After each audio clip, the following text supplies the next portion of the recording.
Hello, my name is Anita Joshi. I'm an MPP candidate at the University of Chicago, and I've been working with county central staff here at the council this summer, specifically looking at co-locating pre-K inside senior nursing homes. So, why co-locate pre-K in Montgomery County?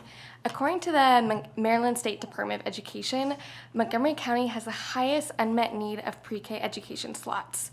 Furthermore, one of the biggest obstacles to expansion is the lack of physical space that's both affordable and also code compliant.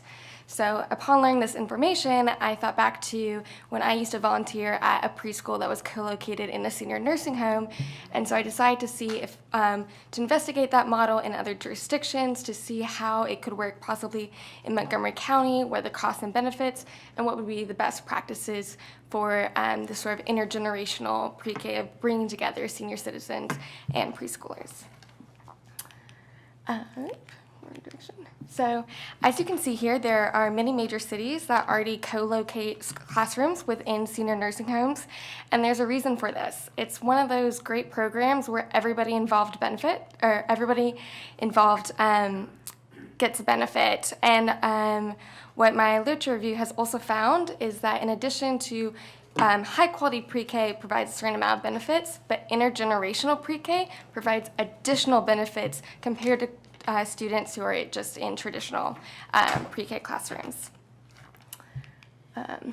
So as you can see, there's a lot of overlap between benefits for children and seniors. I'd like to focus on three specifically benefits for children. One of the most cited benefits, first off, is higher reading scores as well as higher vocabulary. This has been attributed to the increase in attention and nurture that they get from the senior residents. Some senior residents are former teachers themselves, as well as that one-on-one tutoring, plus being surrounded by more adults, they're hearing more adult conversation, and so they're better prepared for kindergarten. The second finding was that when it came to behavioral regulation, that actually the intergenerational preschoolers had better behavior regulation because it was in context. They understood that they need to stand in a single file line for a paramedic to get through, or so that they don't risk, injuring one of the senior citizens. And so they really understood and respected that. The third benefit that was unique to intergenerational programming is that there was actually a significantly higher increase in empathy and social acceptance of people who are not only elderly but disabled. And the literature has found that this wasn't only during preschool. They did follow-up studies 3, 4, 5 years later, and still those preschoolers who had been in an intergenerational program had higher empathy scores than those who had just been in the traditional preschool program. This model also is extremely beneficial to educators because, first off, it eliminates the need for transportation because you are co-located within the facility. But if you did need transportation, the senior center already has an ADA-compliant vehicle, which can be used if transport is necessary. Second is the cost savings. Not only are you saving in rent, maintenance, utilities, but also staff turnover, which is one of the highest operating costs.